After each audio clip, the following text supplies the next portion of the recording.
وسلم الحمد لله رب العالمين الرحمن الرحيم إياك نعبد وإياك نستعين الصراط المستقيم صراط الذين عليهم غير المغضوب عليهم سبحان ربك رب العزة عما يصفون وسلام على المرسلين والحمد لله رب العالمين بحق لا إله إلا الله محمد رسول الله. اس کی آواز کم ہے کیا؟ تھوڑا ساؤنڈ بڑھوائیے. ڈبل ہو رہا ہے نا تو اس کی وجہ سے آواز. منبر رسول پہ تشریف فرما علماء ذوی الاحتشام دین و سنیت مسلک اعلیٰ حضرت کے فروغ کے لیے کوشش کرنے والے سنی صحیح العقیدہ مسلمان، السلام علیکم ورحمۃ اللہ تعالی وبرکاتہ.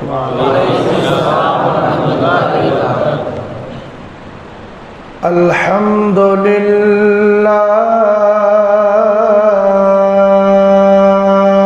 سبحان اللہ.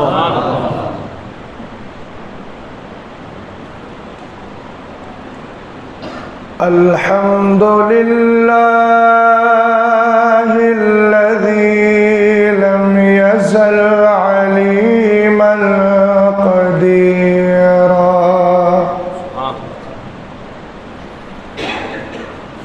والصلاة والسلام على سراج على نبيه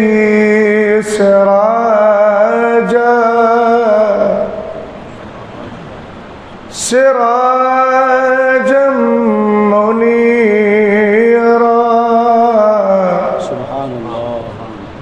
وعلى آله وأصحابه وأهل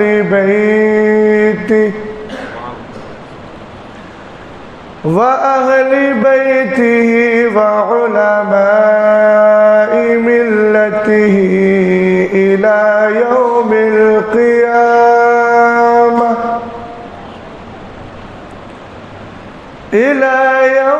القيامة كثيرا كثيرا.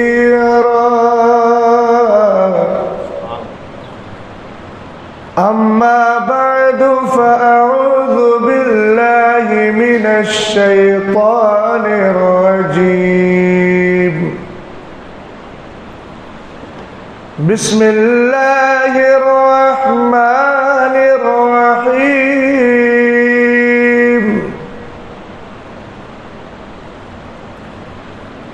سأل سائل بعذاب واقع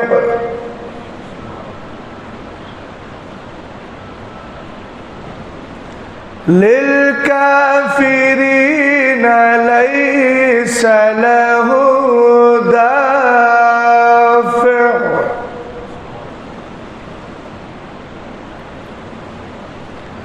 من الله ذي المعارج.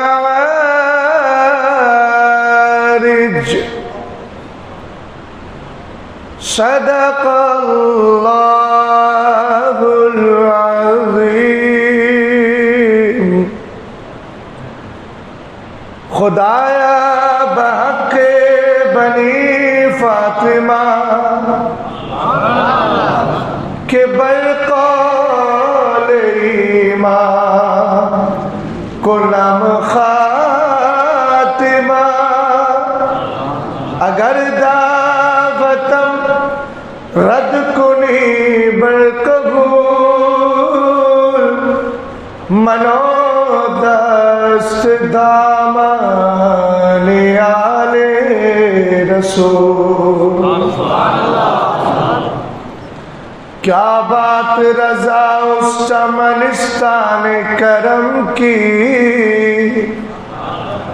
زہرا ہے کلی جس میں حسین اور حسن پور.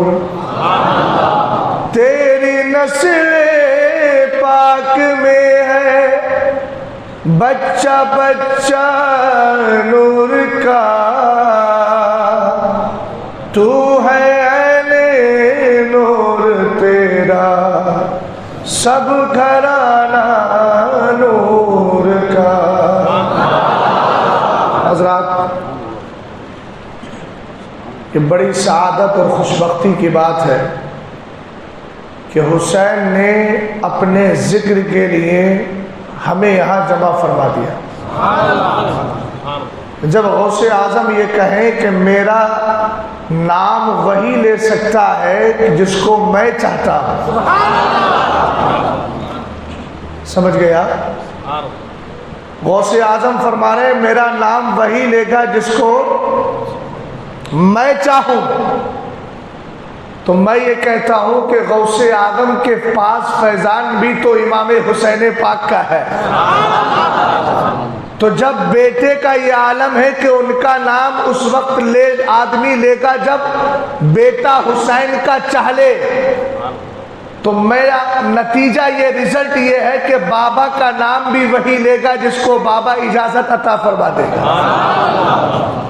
سمجھ میں آئی بات آپ کی؟ اور آپ جہاں بیٹھے ہیں بہت پاکیزہ جگہ ہے، مسجد ہے، ذکر حسین سن رہے ہیں، اور یہاں بیٹھ کر ذکر حسین سن کے یہ بتا رہے ہیں اور خراج اور محبت سب کچھ پیش کرتے ہوئے کہہ رہے ہیں آقا حسین، آپ نے میدان کربلا میں یزید کے ہاتھ میں ہاتھ نہ دے کر جس کو بچایا تھا، ہم وہیں بیٹھ کر آپ کا ذکر کر رہے ہیں۔ آپ کہیں گے وہ کیسے؟ میں کہوں گا میدان کربلا میں حسین نے یزید کے ہاتھ پر ہاتھ نہ دے کر صرف دو چار باتوں کو نہیں بچایا اور ایک فرعی مسئلے کو نہیں بچایا، سچی بات یہ ہے کہ تمہارے مصلے بچا لیے ہیں، تمہاری مسجدیں بچا لی ہے۔ آپ کہیں گے مولانا وہ کیسے؟ میں کہوں گا اگر حسین نے اپنا ہاتھ یزید کے ہاتھ میں دے دیا ہوتا تو سوچو تو صحیح، مصلے پہ کھڑے ہو کر کے کوئی بھی فاسق کہتا مولانا آج نماز میں پڑھاؤں گا، شرابی آتا آج مصلے پہ آپ نہ پڑھے، مغرب کی نماز میں پڑھاؤں گا، جواری آتا مصلے پہ آپ نہ پڑھے آج میں نماز پڑھاؤں گا، فاسق آتا مصلے پہ آپ نہ پڑھے آج میں نماز پڑھاؤں گا۔ آقا حسین آپ نے بتا دیا امام کسی فاسق کو نہیں بنایا جاتا ہے، امام ہمیشہ متقی اور پرہیزگار کو بنایا جاتا ہے۔ اور ایک چیز اور کلیئر کر دوں مولانا محبوب صاحب، مصلے دیکھنے سے پہلے امام کو دیکھو۔ اس جملے پہ غور کریں، کسی کے بھی پیچھے ہو جائے گی، واہ بڑا اچھا اسلام تو نے سمجھا ہے، اگر سمجھا ہے تو بتا۔ حسین کی یاد منانے والوں، علی کسی اور کا بابا نہیں، حسین ہی کا تو بابا ہے۔ جب بلوانیوں نے حملہ کیا تھا، امام سیدنا عثمان غنی کی شہادت ہوئی تھی، 3 دن تک مسجد نبوی شریف میں نماز پڑھنے کے لیے حضرت علی نہیں گئے، جبکہ آپ کو پتا ہے سرکار فرماتے ہیں کعبہ شریف کے اندر مسجد حرام میں اگر ایک نماز پڑھو گے 1 لاکھ کا ثواب ملے گا، مسجد نبوی میں نبی کی مسجد میں نماز پڑھو گے 50,000 کا ثواب ملے گا۔ یہ مسئلہ مجھے معلوم ہے تو علی کو معلوم نہیں ہوگا، علی جن باب المدینہ ہے، علی سرکار علم کا شہر ہے، علی اس کا دروازہ ہے، پتہ یہ چلا علی کو پتا تھا، لیکن حضرت علی نے ایک دن مسجد نبوی میں نماز نہ پڑھی، دوسرے دن بھی نہیں پڑھی، تیسرے دن بھی نہیں پڑھی، علی گھر پہ نماز پڑھتے رہے۔ حضرت علی کی محبت کا دعویٰ کرنے والوں، مصلی سے پہلے امام کو دیکھنا ہے۔ حضرت علی سے پوچھو، آپ کو مسئلہ پتا نہیں تھا مسجد نبوی شریف میں ایک نماز کا ثواب 50,000 کا ملتا ہے، تو آپ نے 3 دن نماز نہیں پڑھی، اب 3 کو 5 میں ضرب دو. کتنی نمازیں گئی؟ 15 نمازیں چلی گئی کہ نہیں؟ ارے یار بولو اگر سمجھ میں آ رہی ہے بات. بولو 15 نمازیں گئی. اب بتاؤ ذرا 15 کو آپ 50 کے حساب سے ضرب دیں گے, 7 لاکھ نمازوں کا ثواب گیا کہ نہیں گیا؟ اونچا بولو کتنوں کا؟ بلکہ اس سے زیادہ کا جائے گا. 15 گئی ہے تو 8 لاکھ کا گیا. علی نے 8 لاکھ کا نمازوں کا ثواب بظاہر کمایا. دنیا والوں بتاؤ تو صحیح, علی نے گھر نماز پڑھی اور مسجد میں نہیں آئے. حضرت علی نے بلوائی امام کے ہوتے ہوئے مسجد میں نہ جا کے دنیا والوں کو صحن دے دیا. حسین سے محبت کرنے والوں, علی سے پیار کا دم کرنے والوں, پہلے تمہیں مصلی نہیں دیکھنا ہے, یہ دیکھنا ہے مصلی پہ امام کیسا ہے. جب میں مسجد نبوی شریف کو چھوڑ کے اپنے گھر میں نماز پڑھ رہا ہوں, تمہیں یہی بتانا چاہتا ہوں, مصلی نہ دیکھو, مسجدیں نہ دیکھو, یہ دیکھو مصلی پہ امام کون سا ہے.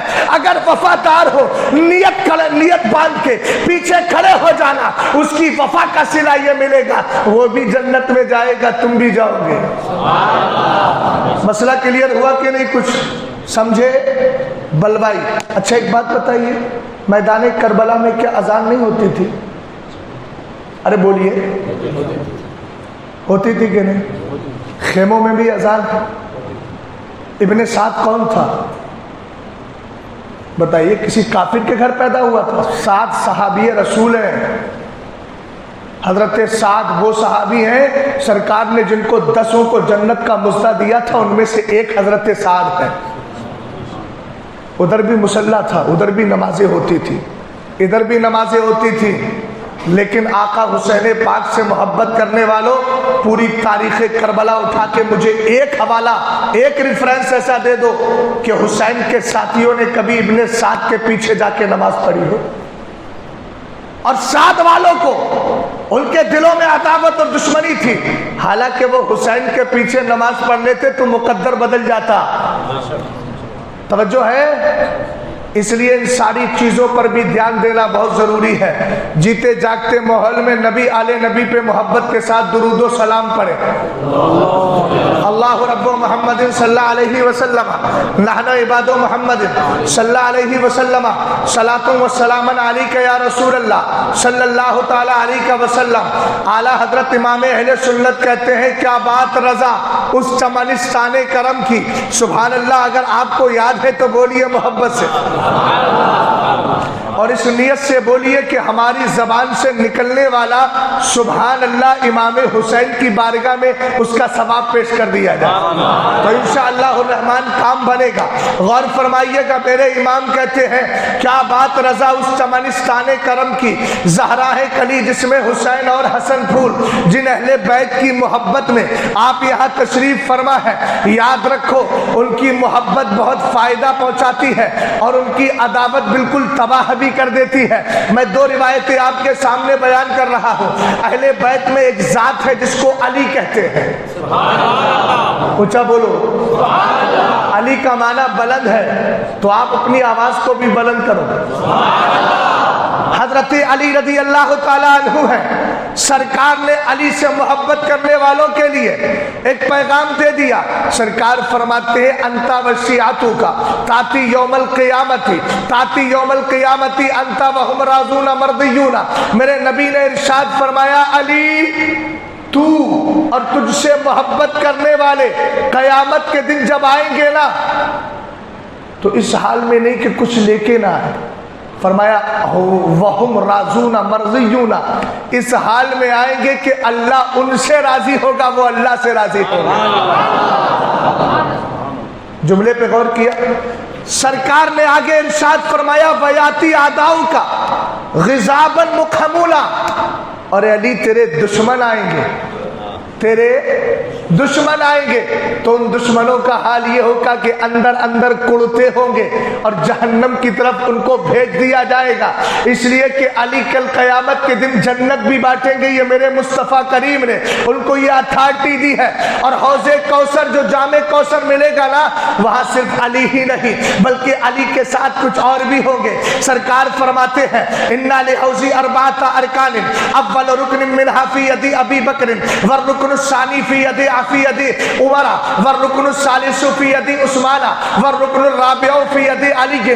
سرکار فرماتے ہیں قیامت کے دن حوض کوثر کے 4 ستون ہوں گے، 4 پلر ہوں گے، 4 اس کے کھمبے ہوں گے. آپ دیکھ رہے ہیں اس کو، آپ کی چھت کے صرف 2 ستون ہیں، ایک یہ ہے ایک یہ ہے، ایک اس پلر پہ رکا ہے دوسرا اس پلر پہ رکا ہے. لیکن حوض کوثر کے 2 ستون نہیں، 2 پلر نہیں، بلکہ کتنے ہوں گے؟ اونچا بولو، 4 پلر ہوں گے. سرکار فرماتے ہیں حوض کوثر کا پہلا پلر ابو بکر کے ہاتھ میں ہے،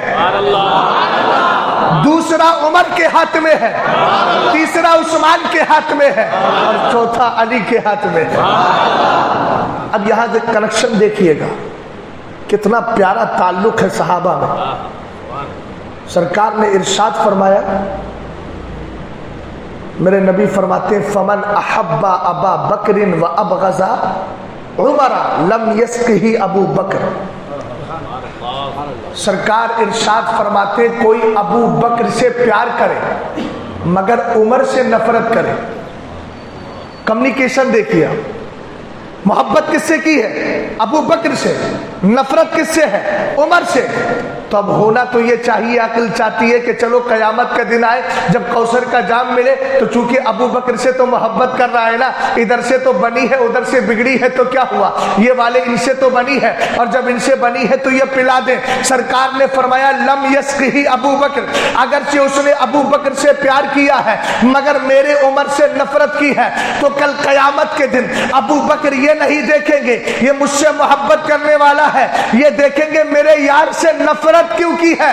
اس لیے ابو بکر بھی جام کوثر عطا نہیں فرمائیں گے.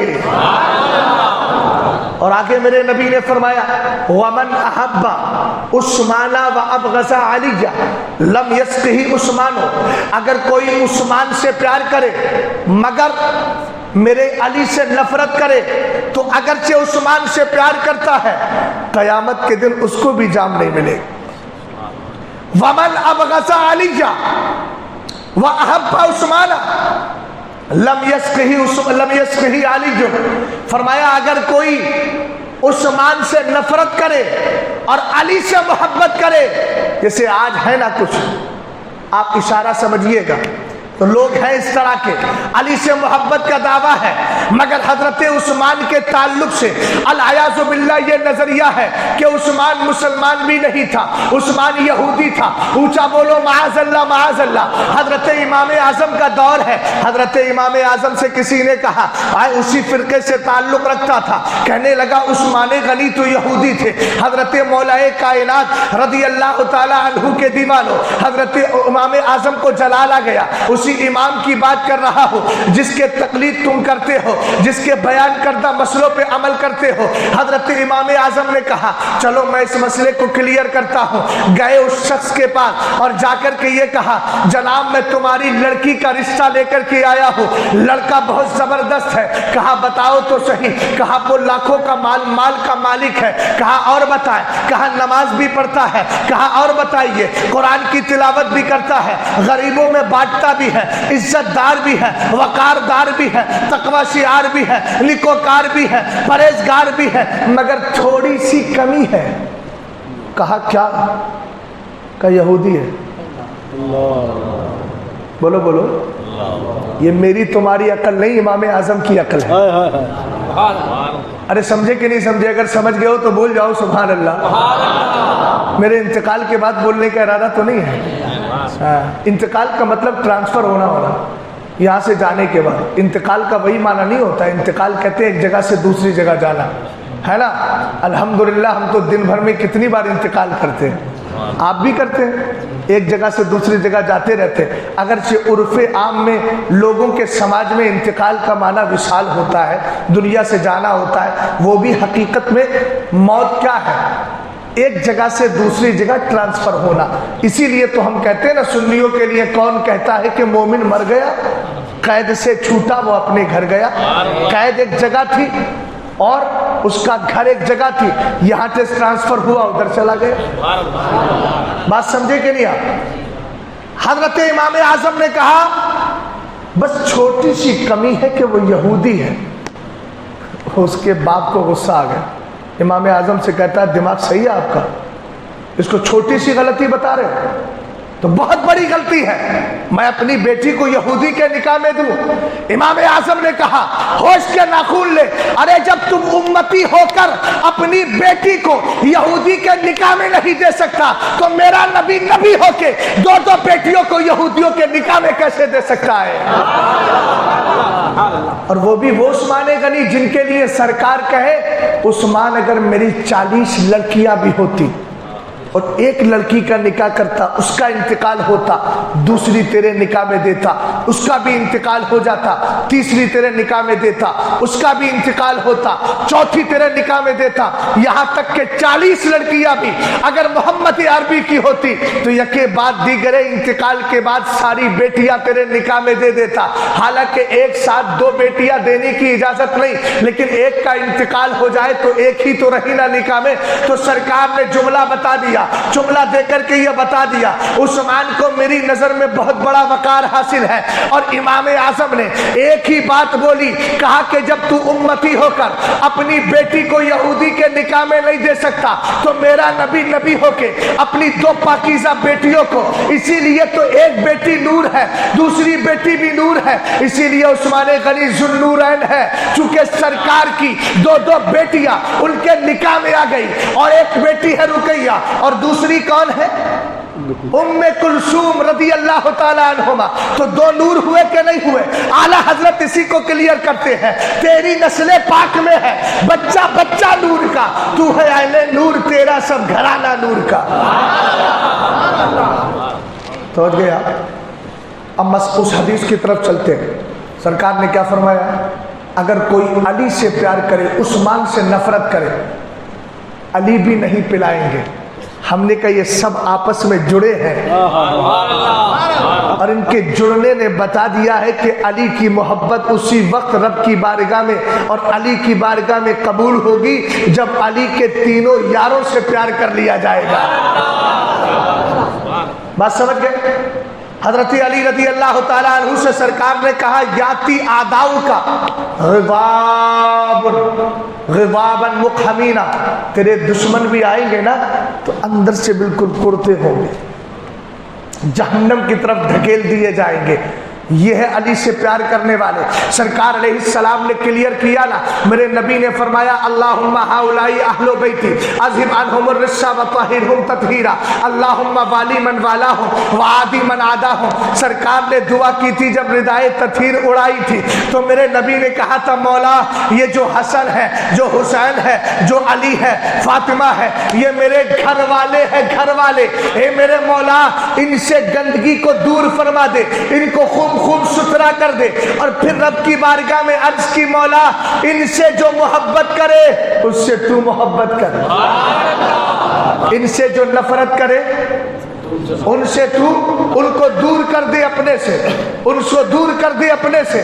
حضرت علی ہے، میرے نبی علیہ السلام نے غدیر خم کے موقع پر ہاتھ پکڑا حضرت علی کا، اور اس حدیث کا اتنا مطلب ہے، یہ مطلب نہیں کہ حضرت علی سارے نبیوں سے بھی افضل ہو گئے، بولو معاذ اللہ معاذ اللہ۔ ہمارا عقیدہ یہی ہے کہ حضرت علی نبیوں سے افضل نہیں ہے، بلکہ نبی تو آپ وہ بہت بڑی بلند و بالا ذات ہے۔ سرکار علیہ السلام کی امت میں حضرت علی کا مرتبہ ابو بکر کے بعد ہے، عمر کے بعد ہے، عثمان کے بعد ہے۔ یہی عقیدہ اہل سنت ہے، اسی عقیدے کے ساتھ کامیابی ملے گی۔ آپ کہیں گے مولانا یہ ترتیب کہاں سے لے کر آئے؟ میں نے کہا یہ ترتیب 200-400 سال کی نہیں بلکہ ہزاروں سال پرانی ہے۔ آپ کہیں گے ذرا دلیل دے دے، میں کہوں گا سرکار علیہ السلام کا ابھی جسم پاک نہیں بنا تھا، نقطہ دیجئے گا، بہت اہم بات بتا رہا ہوں۔ حضرت سرکار علیہ السلام کا جسم پاک نہیں بنا ہے، صرف نور اللہ نے پیدا کیا ہے، اور جب نور کو پیدا کیا رب نے ارشاد فرمایا اے میرے محبوب کے نور ذرا آگے نظر تو ڈال۔ سرکار کے نور سے رب نے کہا اے میرے محبوب کے نور ذرا پیچھے نظر تو ڈال۔ سرکار کے نور سے رب نے کہا ذرا دائیں تو دیکھ بائیں تو دیکھ۔ سبحان اللہ، حدیث نور ہے 14 پیج کی ہے، 14 پیج کی۔ مصنفہ عبد الرزاق کتاب کا نام ہے۔ شاہ عبد الرزاق نے جو امام بخاری کے دادا استاد ہیں انہوں نے حدیث تحریر کی ہے، کہتے ہیں جب سرکار سے، سرکار کی ذات نہیں بلکہ سرکار کا نور ہے، نور کا مجسمہ ہے، ہے, رب کہتا ہے اے میرے محبوب کے نور ذرا آگے دیکھ, پیچھے دیکھ, دائیں دیکھ, بائیں دیکھ. سرکار کے نور نے جب آگے دیکھا تو آگے نور نظر آیا, پیچھے دیکھا پیچھے نور نظر آیا, دائیں دیکھا دائیں نور نظر آیا, بائیں دیکھا بائیں نور نظر آیا. ہم نے کہا نور کس کا تھا؟ حدیث بولی وَهُمْ ابو بکر وعمر وعثمان وعلی.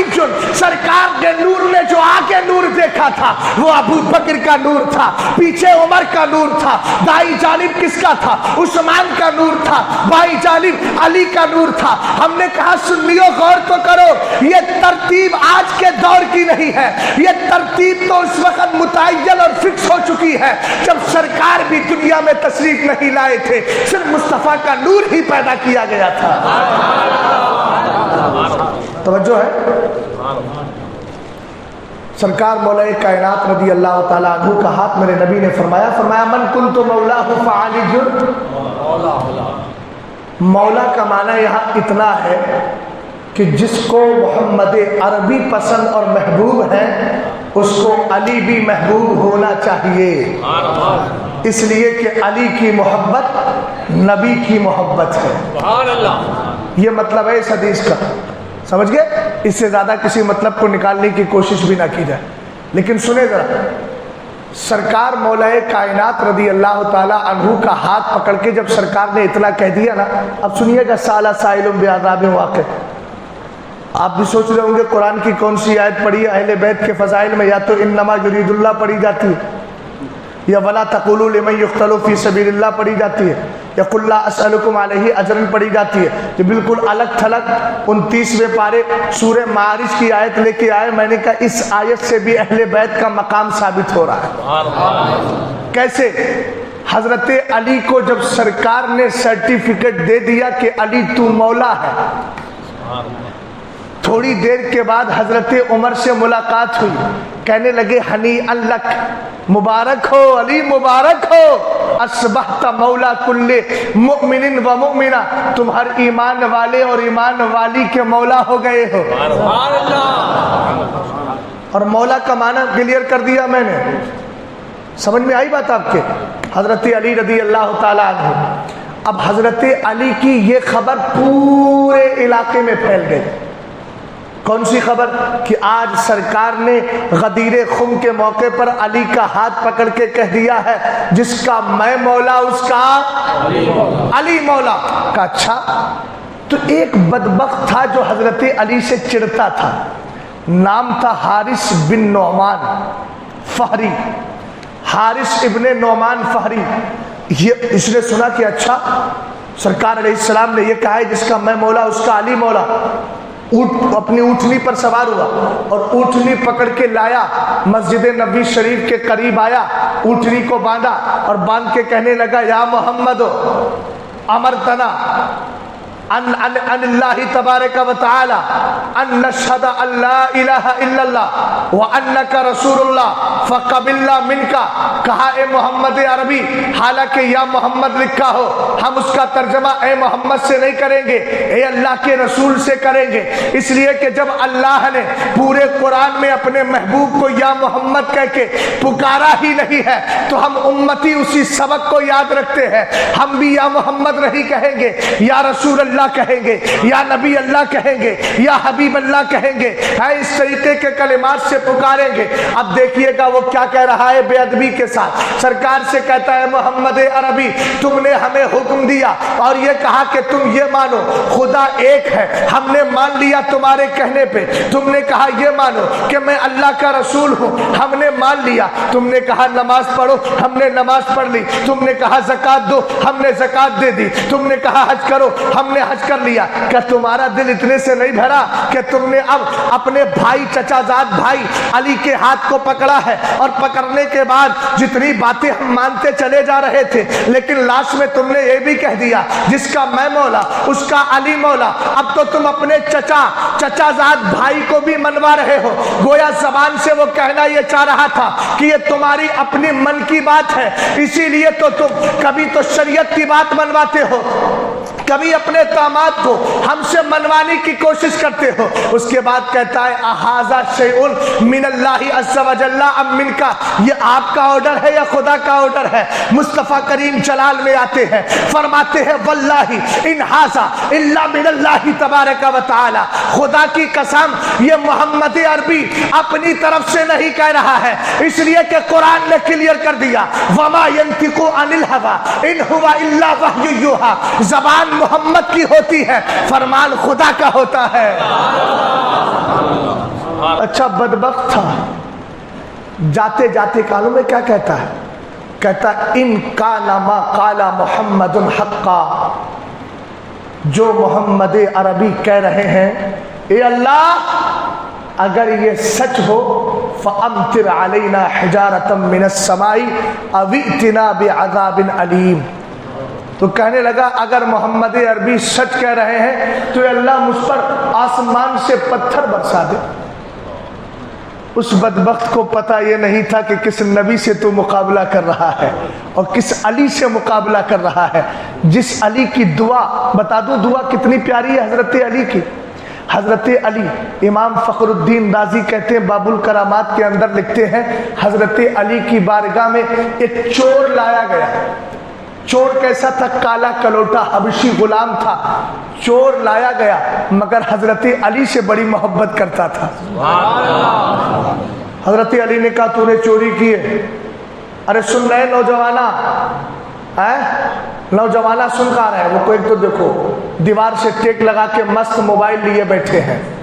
آپ دیوار سے ٹیک ہٹائیے, بوڑھے لوگ جو ہیں ان کا معاملہ الگ ہے, لیکن مسجد کی دیوار سے ٹیک لگانا منع ہے. اٹھیے بھائی اٹھیے, میں آپ سے اٹھنے کے لیے کہہ رہا ہوں. قوم بنی اسرائیل کی طرح کھچڑیے نہیں, اللہ نے جسم دیا ہے, کھڑے ہو کر کے آئیے اور محبت سے بولیے سبحان اللہ. ویسے مسجد میں ٹیک لگانا نہ جوان کو جائز ہے نہ بوڑھے کو جائز ہے, چونکہ آپ اپنے گھر کی دیوار سے ٹیک لگا کے نہیں بیٹھے ہیں, خدا کے گھر کی دیوار سے ٹیک لگا کے بیٹھے ہیں. یہ ادب کا مقام ہے.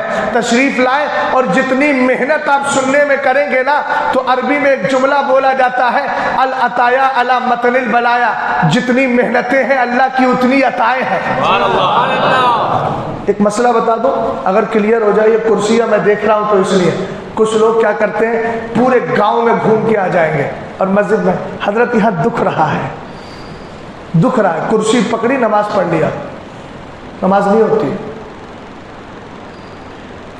شریعت کا قانون یہ ہے کہ اگر کوئی آدمی فرض نماز پڑھ رہا ہے اور وہ اتنی طاقت رکھتا ہے کہ صرف کھڑے ہو کر اللہ اکبر کہہ سکتا ہے, تو اس کے لیے ضروری ہے کہ فرض نماز کے اندر تکبیر تحریمہ کے لیے کھڑا ہو, پھر طاقت اگر کام نہ کرتی ہو, ہمت جواب دے جائے, پھر بیٹھ جائے.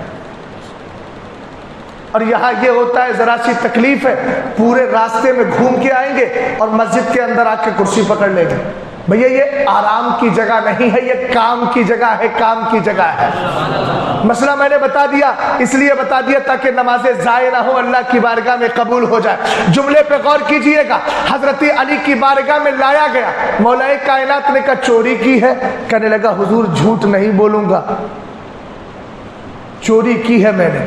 حضرت علی نے کہا ہاتھ کاٹو, کیونکہ قرآن کہتا ہے والسارق والسارقۃ فاقطعوا ایدیہما, چور چورنی کے ہاتھ کاٹ دے. حضرت علی نے ہاتھ کاٹ دیا, اس کا کٹ گیا ہاتھ. کٹا ہوا ہاتھ لے کر جا رہا تھا, راستے میں سرکار کے صحابی حضرت سلمان فارسی سے ملاقات ہو گئی. دوسرے تھے ابن کرا, ان سے ملاقات ہوئی. انہوں نے پوچھا من قطع یدک, تیرا ہاتھ کس نے کاٹا؟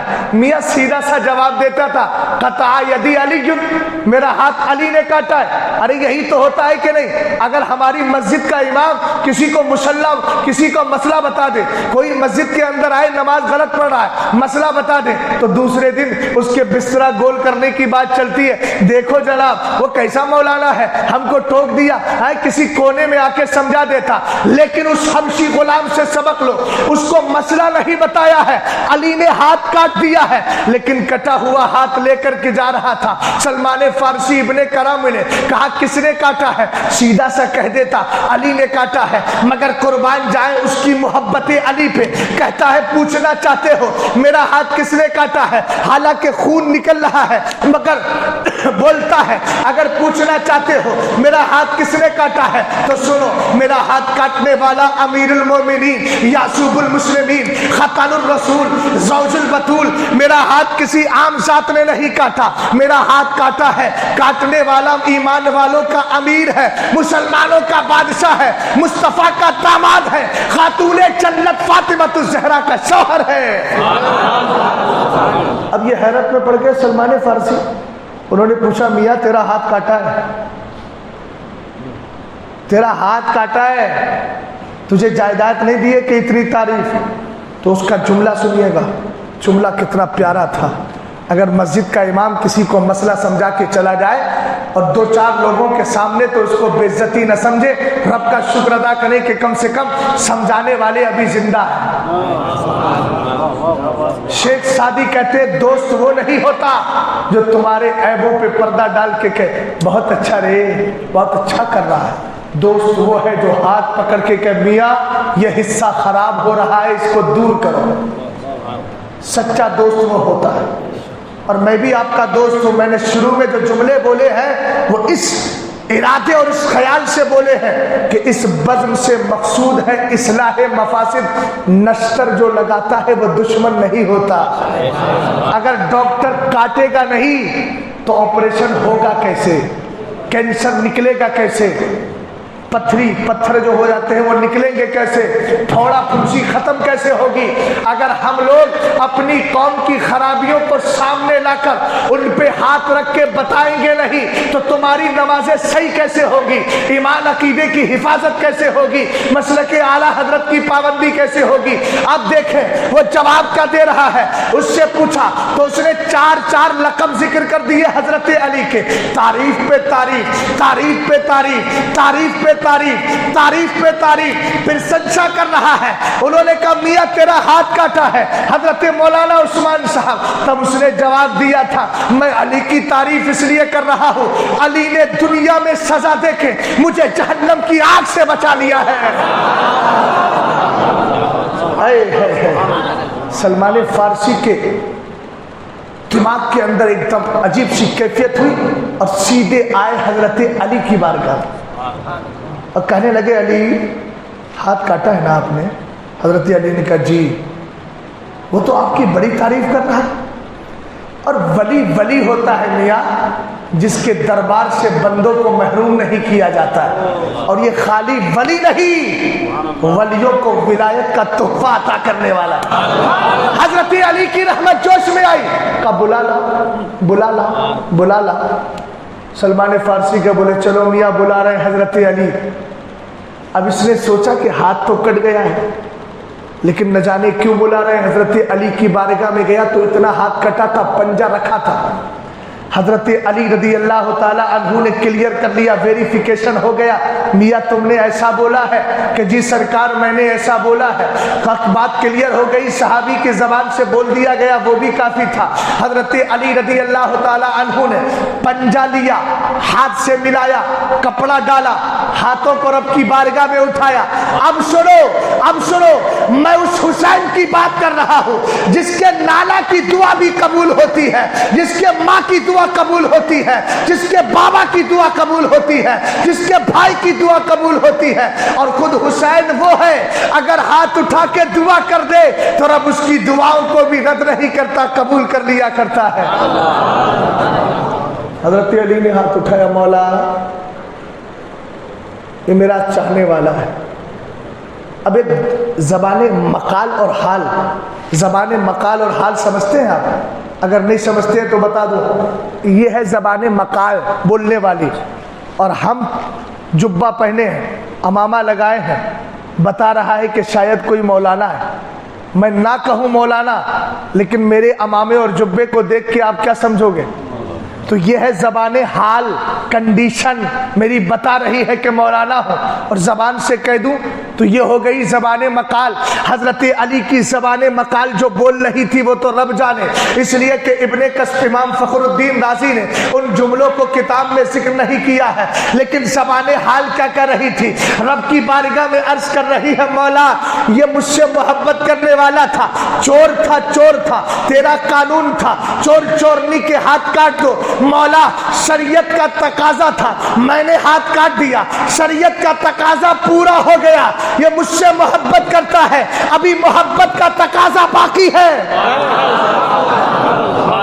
مولا شریعت کا تقاضا پورا ہوا، محبت کا تقاضا باقی ہے، شریعت کے تقاضے کو پورا کر دیا گیا ہے لیکن محبت کا تقاضا باقی ہے۔ حضرت علی کی دعا ہو رہی تھی، غیب سے آواز آتی ہے علی ذرا پردہ ہٹا، اپنی کرامت کا جلوہ دکھا۔ حضرت علی نے پردہ ہٹایا، آیا تھا کٹا ہوا تھا لیکن جب دعا کی تو کٹا ہوا نہیں ہے بلکہ اپنے حصے پر ڈٹا ہوا ہے اور جڑا ہوا ہے۔ حضرت علی کی بارگاہ سے غلام کی اس کیفیت کو دیکھ کر پتہ چل گیا ولی کی بارگاہ سے جڑ جاؤ، چونکہ ولیوں کی بارگاہ وہ ہوتی ہے جہاں شریعت کا تقاضا بھی پورا کیا جاتا ہے اور محبت کا تقاضا بھی پورا کر دیا جاتا ہے۔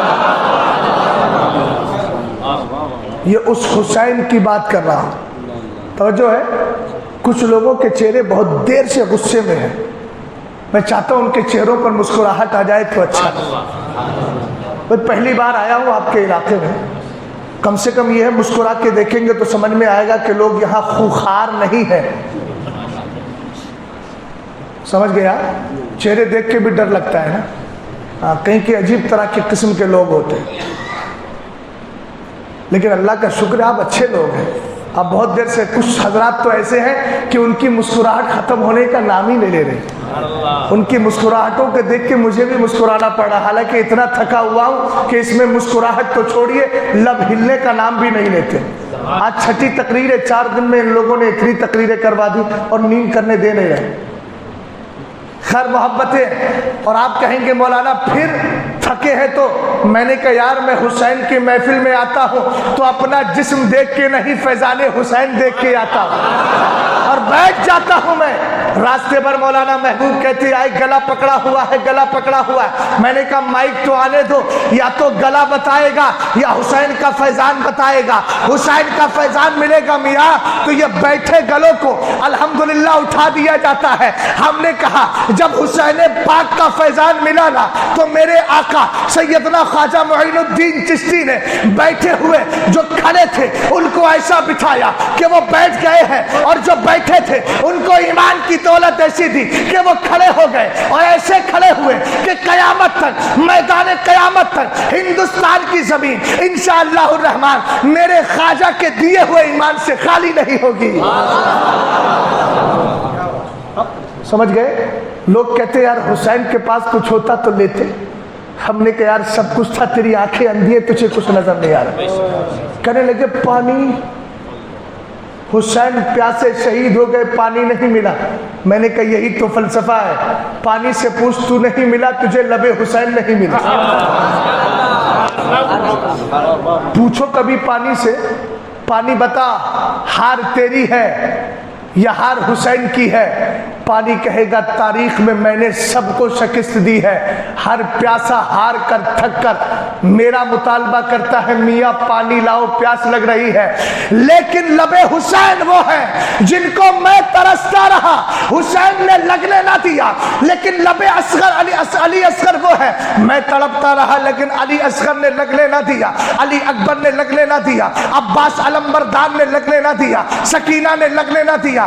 ہمیں میاں یہ میں ایسا ہارا ہوں کہ قیامت تک لوگ میری شکست کی بات کریں گے تو یاد حسین بھی کریں گے اور بتا دیں گے تاریخ میں پہلی بار پانی کو کسی نے ہار دی ہے۔ ورنہ پانی کی کیفیت بتا دوں، ہمارے چلے جائے یو پی کے اندر، چلے جائے بہار میں، جدھر سے آتا ہے ادھر سے لوگوں کو ہرا دیتا ہے، گرا دیتا ہے ساری چیزیں، لیکن وارے حسین تیرا عالم یہ ہے نہر فرات کا پانی بند ہے مگر پھر بھی تو دشمنوں کے مقابل ان سے مقابلہ کر رہا ہے اور پانی کو بھی آگ دکھا کے کہہ رہا ہے مجھے تیری ضرورت نہیں ہے، تو سب کو گرا سکتا ہے لیکن حسین تیرے بغیر بھی الحمدللہ سارے یزیدیوں کو ہرا کر کے جا رہا ہے اور جیت کا صحرا لے کر کے جا رہا ہے۔ ایک جملہ دیا تھا میں نے، ہمارے یہاں ایک استاد ابھی بغداد شریف سے آئے، حضرت عباس علمبردار کا ذکر کرنے لگے۔ سبحان اللہ، بول جائیے سبحان اللہ۔ اب میں ٹوپیوں کا رنگ دیکھ کے کہوں گا میاں سفید ٹوپی والوں بولو سبحان اللہ۔ ہاں ٹوپیاں اوڑے ہونا، ٹوپیاں پہنانا مت، پہننا اچھا ہے، پہنانا بہت خطرناک ہے۔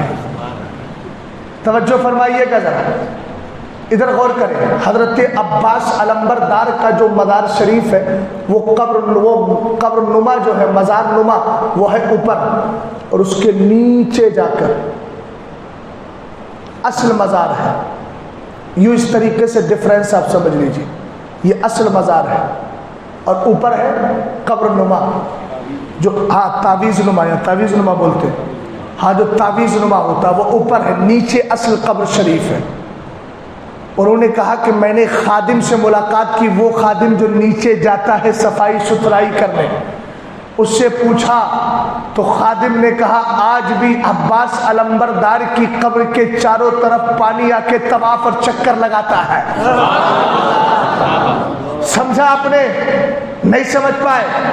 پانی چکر لگا رہا ہے، میاں چکر وہاں لگائے جاتے ہیں جس کی ضرورت ہوتی ہے۔ اور ایک جملہ اور دے دوں، حضرت مولانا عثمان ہے، خدا نہ کرے ناراض ہو جائے، مگر ان کو راضی کرنا میرا مقصود ہے۔ ایک دن آ کے گھر پہ چکر لگاؤں گا، دوسرے دن آ کے چکر لگاؤں گا، تیسرے دن آ کے چکر لگاؤں گا، چوتھے دن آ کے چکر لگاؤں گا۔ وہر عباس علمبردار، تمہاری شان کتنی بلند و بالا ہے، تم جس پانی کو لینے گئے تھے تمہارا ہاتھ کٹ گیا تھا، بشکیزہ نیچے گر گیا تھا، چونکہ پانی نہر فرات کا تھا۔ اگر بیٹا جرم کر دے، کسی عالم کی توہین کر دے، باپ ہاتھ جوڑ جوڑ کے کہتا ہے حضرت آپ عالم ہیں، میرے بیٹے کو معاف کر دو، تو چونکہ بشکیزے کا پانی کس کا تھا؟ اسی نہر فرات کا تھا۔ آج نہر فرات کا پانی بار بار عباس علمبردار کے مزار پہ آ کے چکر لگا لگا کے میرے عباس کو منانے میں لگا ہے۔ اے عباس، واقعہ کربلا گزر گیا، وہ یزید کی وجہ تھی جو تجھے دینے سے محروم دینے سے منع کیا گیا تھا، لیکن آج عباس میں تیرے در پہ خود ہی چلا آیا ہوں، تو ناراض نہ ہو، مجھے رضامندی کا سرٹیفکیٹ عطا فرما دے۔ لیکن آ رہا ہے، جا رہا ہے، آ رہا ہے۔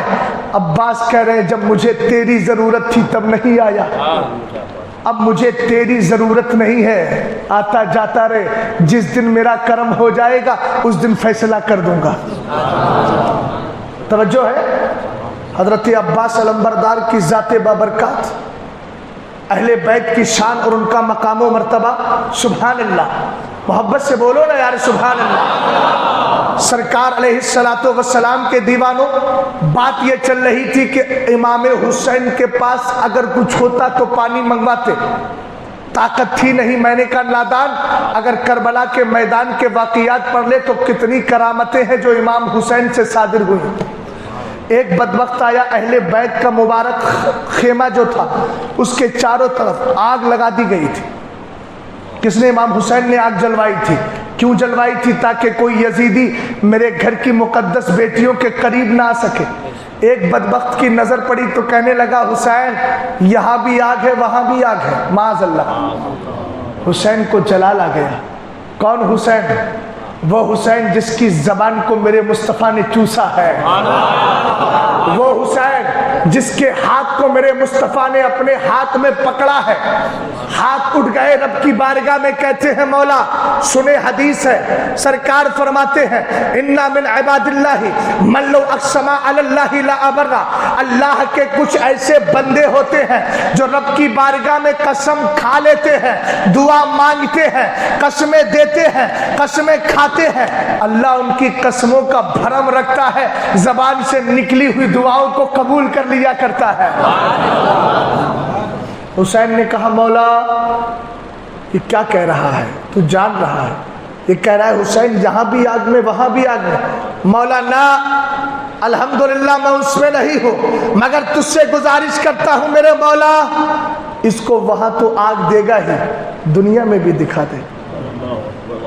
روایت میں آیا ہے میاں وہ گھوڑے پر بیٹھ کے بڑے کر و فر، غرور و تکبر، پراؤڈ فلی آیا تھا، لیکن اچانک اس کا پیر زین میں پھنسا، جو گھوڑے کے اوپر کپڑا رکھا جاتا ہے اور جس میں پیر رکھتے ہیں، زین میں پھنسا، اور ایسا پھنسا کہ وہ نیچے گرا، پیر زین میں ہے، سر نیچے ہے، گھوڑا کھینچ کھینچ کے، سمجھو میری بات کو، گھوڑا کھینچ کھینچ کے اس کو اس آگ تک لے گیا۔ ہم نے کہا کچھ سمجھے، کچھ سمجھے، ارے جو آگ جل رہی تھی وہ آگ بھی حسین کی وفادار تھی، وہ گھوڑا پیر پھنسا ہے، کھینچ کے آگ کی طرف لے کر کے جا رہا ہے، اور زبان حال سے کہہ رہا ہے ابے بدبخت، تو ہی تو حسین کا غدار ہے، مگر تو جس گھوڑے پر بیٹھا ہے وہ غدار نہیں، حسین کا وفادار ہے۔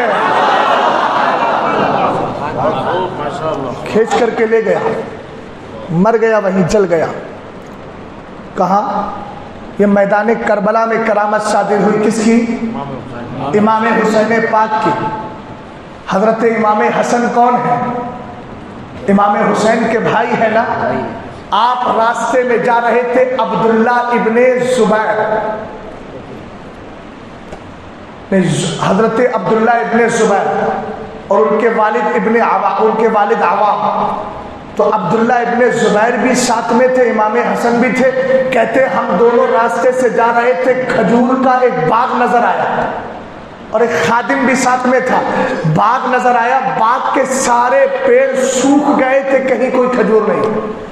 دو پیڑوں کی جڑوں میں دو بستر لگا دیے، ایک امام حسن کا لگایا اور ایک عبداللہ ابن زبیر کا لگایا۔ جب حضرت عبداللہ ابن زبیر بستر پہ لیٹے نا تو کہنے لگے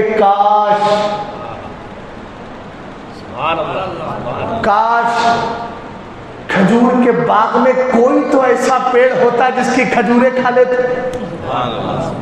زبان سے جملہ نکلا، امام حسن نے کچھ کہا نہیں، چپ کے دعا کر دی۔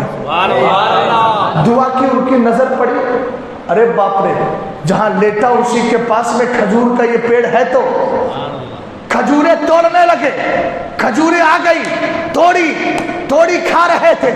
خادم کہنے لگا لگتا ہے جادو ہے۔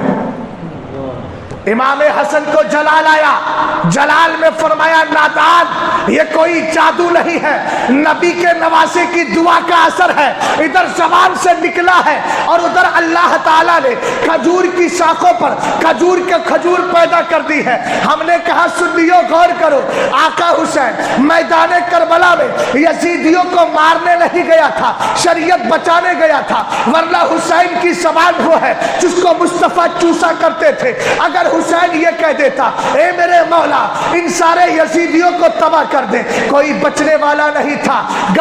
اگر شاہ کہہ دیتا مولا پانی کربلا تیرے سنبھالے، نہ سنبھلتا پانی، حسین پانی کے لیے بھی نہیں گیا تھا، ورنہ اگر حسین نے میدان کربلا میں کہہ دیا ہوتا اے میرے مولا مجھے پانی دے دے، تو یاد رکھو پورے کربلا میں پانی ہی پانی ہو گیا ہوتا۔ سمجھ گیا؟ اور اگر کوئی اس بات پر اعتراض کرے تو اس کو کرامت خواجہ معین الدین چشتی سنا دینا۔ بڑی پیاری بات ہے عثمان بھائی، خانہ جو حضرت خواجہ معین الدین چشتی نے بھیجا تھا نا، جا انا ساگر سے کہنا خواجہ تجھے بلا رہے۔ ہم نے کہا کچھ ایسے سرفرے، کہتے نبی کو غیب کی خبر نہیں۔ ہم نے کہا تجھے دنیا کی اور عقیدے کی خبر نہیں۔ دیکھ تو صحیح، خواجہ غریب نواز گھر میں ہے، گیا کون ہے پانی لینے؟ خواجہ خود گئے ہیں کہ خادم؟ اچھا پانی کتنا سمجھدار ہے، آنکھیں ہیں پانی کی، زبان ہے پانی کی، بولو دماغ ہے پانی کے پاس؟ نہیں ہے۔ خادم گیا، جملے پہ غور کیجئے گا، امام صاحب قبلہ توجہ چاہتا ہوں آپ کی، ہاں بزرگ حضرات کی توجہ زیادہ ضرورت ہے، اس کی سپورٹ چاہیے. جملے پہ ذرا غور کیجئے گا. کیا ہے؟ حضرت خواجہ معین الدین چشتی نے کہا جا پانی سے جا کر کے کہنا، جا پانی سے جا کر کے کہنا، جا آنا ساگر سے کہنا اپنا پانی تو مجھے دے دے، اس لیے کہ تیرے پانی کو کوئی اور نہیں خواجہ بلا رہے ہیں. سنیو ذرا غور تو کرو. تم دن بھر کہتے رہو جاؤ بوڑی کے پانی سے کہنا مجھے فلاں صاحب بلا رہے ہیں، فلاں خان صاحب بلا رہے ہیں، فلاں قریشی صاحب بلا رہے ہیں. دن میں کبھی نہ آئے. ہم نے کہا پانی تو چھوڑو، ایک تنکے کو بلا کے دکھا دو. تنکا کہے گا اس سے کہنا ہوگا اپنے لیے، میں بھی بادشاہ ہوں، ہوا چلتی ہے جہاں چاہتا ہوں وہاں کی سیر کرتا ہوں، اور وہ تو بڑا مجبور آدمی ہے، پیر سے خراب ہے، کہیں نہیں جا سکتا، میں کیوں جاؤں اس کے کہنے پر. مگر یاد رکھو حضرت خواجہ معین الدین چشتی نے کہا انا ساگر سے کہنا، یا انا ساگر اپنا پانی مجھے دے دے. خادم کو بھی بڑا یقین تھا. خادم یہ نہیں کہہ رہا اعتراض کرتی وہ حضور کون سا سبق پڑھا رہے. کہاں پانی؟ ابھی انسان ہو تو کہہ دیا جائے چلو چچا فلاں نے بلایا، ہمیں پانی سے جا کے کہوں گا پانی تجھے خواجہ بلا رہے ہیں. اس کا مطلب یہ ہے کہ غلام کو، خادم کو، ان کے نوکر کو بھی پتا تھا یہ خواجہ اگرچہ انسانی شکل میں ہے اور انسانوں ہی کی طرح ہے، مگر ان کو اللہ نے بہت بڑا مرتبہ عطا کیا ہے. اس علاقے کا صرف پانی ہی نہیں، اس علاقے کی زمین کا ہر ہر خطہ جانتا ہے. یہ معین الدین چشتی ہے. گئے. اچھا ایک چیز اور بتا دیتا ہوں. جب خواجہ غریب نواز نے نوکر سے کہا تھا، خادم سے کہا تھا جا انا ساگر سے کہنا پانی دے دے، کاسے میں آ جا، تو اس وقت کیا انا ساگر کا پانی خواجہ کے گھر پہ بیٹھا تھا؟ سمجھو کہاں ہے خواجہ؟ کہاں انا ساگر ہے، بیچ میں پردہ ہے نا. اب سمجھو ذرا غور کیجئے گا، بہت اہم بات بتا رہا ہوں آپ کو. خواجہ ہے یہاں، پانی ہے وہاں، خواجہ نے بتایا یہاں، خواجہ کی اور نوکر کی غلام کی بات ہو رہی ہے یہاں، پانی ہے وہاں، آواز بھی نہیں پہنچی، ذات بھی نہیں پہنچی. سمجھ گئے آپ؟ لیکن جیسے ہی خادم نے جا کر کہا انا ساگر تجھے خواجہ پیا بلا رہے ہیں، ہم نے کہا انا ساگر نے دیر نہیں کی، سمٹ کے کاسے میں آ گیا. ہم نے کہا انا ساگر پاگل ہے کیا؟ کم سے کم کلیئر تو کر لے. ہو سکتا ہے کہ یہ جھوٹ بول رہا ہو، خواجہ نے نہ کہا ہو. انا ساگر جواب دے گا جھوٹ وہاں ہوتا ہے جہاں دکھایا نہ جائے. خواجہ نے نظر ڈالی پانی پر، اللہ نے اس پانی کی جو آنکھیں تھی ظاہری طور پر آنکھیں جو حال والی آنکھیں تھی، ادھر سے خواجہ کی نظر پڑی، ادھر خواجہ کی نظر کا کرم یہ ہوا اگرچہ پانی دور تھا لیکن خواجہ کی نظر نے اس کو غیب کا علم عطا کر دیا. پانی سمجھ گیا یہ جھوٹ نہیں کہہ رہا ہے، یقیناً خواجہ نے بلایا ہے. ہم نے کہا جب اجمیر کے خواجہ کی نظر پانی پر پڑ جائے تو پانی کے سامنے پردہ نہ رہے تو مدینے والی کی نظروں سے کون سا ایسا پردہ ہے جو چھپا رہے، بلکہ مدینے والا مدینے میں بیٹھ کے ہندوستان کے ہر غلام پہ نظر ڈال کے اس کی پریشانیوں کو جانتا بھی ہے، دور بھی کرتا ہے. اچھا اور سنو، ابو جہل آیا، کیا بولا؟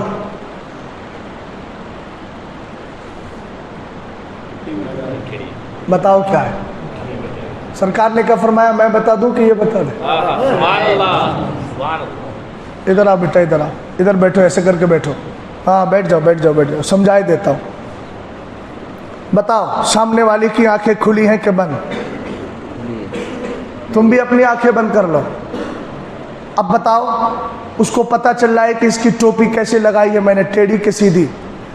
ان کی آنکھیں بند ہیں، ان کے لیے اس وقت یہ چھپا ہے، غیب ہے، اور اس کی آنکھیں بند ہیں تو اس کے لیے سامنے والا کیا ہے؟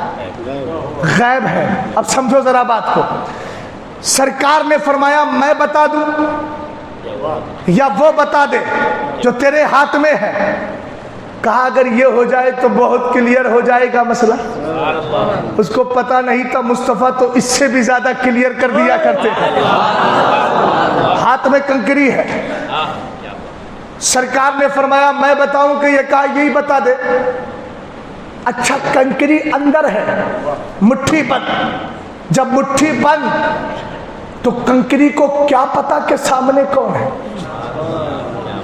اور سرکار کے لیے چونکہ اس کی مٹھی بند ہے تو ظاہری طور پر سرکار کی نظروں سے وہ چیز چھپی ہے. بھائی ایسے میری مٹھی بند ہے, مٹھی کے اندر جو ہے وہ آپ کے لیے غیب ہے, اور مٹھی کے اندر جو ہے اس کے لیے آپ غیب ہیں. مثال دی نا میں نے, نہیں سمجھے بات کو؟ اگر سمجھے تو سنیں. سرکار علیہ السلام کے لیے مٹھی کے اندر کی چیز غیب, اور مٹھی کی اندر کی چیز کے لیے سرکار غیب. سرکار غیب. ہم نے کہا غیب پر انگلی اٹھانے والوں دیکھ لو, ابو جہل بھی یہ مانتا تھا جو نبی ہوتا ہے اس سے غیب چھپتا نہیں چھپتا ہے. تم کیسے مسلمان ہو جو مسلمان بھی کہو؟ یہ وہ ہے مسلمان جنہیں دیکھ کے شرمائے یہود. یہی تو وہ لوگ ہیں جن کے لیے ڈاکٹر اقبال نے کلیئر کیا, لیکن ابھی نقطہ بیان نہیں کیا ہے میں نے. غور کیجئے گا, انگلی مٹھی کے اندر کنکری مصطفیٰ کے لیے غیب, مصطفیٰ کنکری کے لیے غیب. جب کہا میں بتا دوں کہ یہ بتا دے, کہنے لگا سرکار علیہ السلام سے اگر یہ بتاتے تو بہت اچھا. ابھی سرکار سے اتنا جملہ بولا, نبی کی نگاہ اٹھی, نگاہ نبوت اس کی انگلیوں کو پار کرتے ہوئے اس کا نور پہنچا کنکری پر. کنکری کے سامنے کا پردہ ہٹا اور کہنے لگی لا الہ الا اللہ محمد الرسول اللہ. ہم نے کہا میاں ذرا غور کر, اگر سرکار کی نظر کسی پتھر پہ پڑ جائے, اللہ اس سے پردے ہٹا دے, تو میرے نبی کی نظروں سے پردے کیوں نہیں ہٹیں گے؟ یہ کون سا حسین ہے؟ یہ وہ حسین پاک رضی اللہ تعالی عنہ ہیں کہ جنہوں نے پانی مانگا نہیں, بلکہ سرکار علیہ السلام نے فرمایا تھا حسین, خواب میں دیکھا میرے نبی کو تو کہنے لگے سرکار حسین تجھے پیاسا شہید کیا جائے گا. تو پانی کی طلب اس کو ہوتی جس کو نبی نے پہلے ساری تربیت نہ دی ہوتی. نبی نے تو کلیئر کر دیا تھا بیٹا پیاسا شہید کیا جائے گا, ہمت مت ہارنا, ادھر تو پیاسا شہید ہوگا, ادھر میں تیرے لیے شہادت کا جام لیے کھڑا ہوں. بھئی آپ لوگ بھی تو کہتے ہیں نا ارے چلو بیٹا ابھی 5 منٹ کی بات ہے, گھر چل کے کھانا کھائیں گے نا, کاہے کو ڈرائی فروٹ لینے کا, کاہے کو فاسٹ فوڈ لینے کا, ابھی 5 منٹ میں اپنے گھر پہنچ رہے ہیں. تو چونکہ یقین ہوتا ہے کہ نہیں تو بیٹے کے دل کو تسلی مل جاتی ہے. بیٹا کہتا ہاں ابھی 5 منٹ میں پہنچ جائیں گے, ابا نے گوشت بنوایا ہے. بیٹا اندر خوش ہے. میں نے کہا حسین کو, حسین پاک کا قدم پیچھے ہٹتا کیسے؟ نانا جان کہہ رہے ہیں نا بیٹا بس تھوڑی دیر ہے, تو ادھر شہید ہوگا, تیرے ادھر زخم ہوگا, ادھر تیری پیاس ختم کرنے کے لیے میں نے سارا انتظام کر لیا ہے, تجھے میں شہادت کا جام دوں گا, اور جب شہادت کا جام پی لے گا نا تجھے جنت کا عیش و آرام بھی دے دوں گا. حضور صلی اللہ تعالی علیہ وسلم خود میدان کربلا میں تشریف لے گئے تھے. نیند تو نہیں آ رہی ہے نا؟ اگر آ رہی ہو تو یہیں ختم کر دیتا ہوں. نہیں مجھے دیکھ کے بات نہ کیجئے گا, دل میں جو ہو اس کی ترجمانی کرنا. 10 منٹ اور بول دو. واقعات تو بڑے مشہور ہیں, بہت لمبے چوڑے ہیں, پورے 4-5 دن ہو گئے لیکن واقعات ابھی ختم ہی نہیں ہو پا رہے. ختم کیسے ہوں گے؟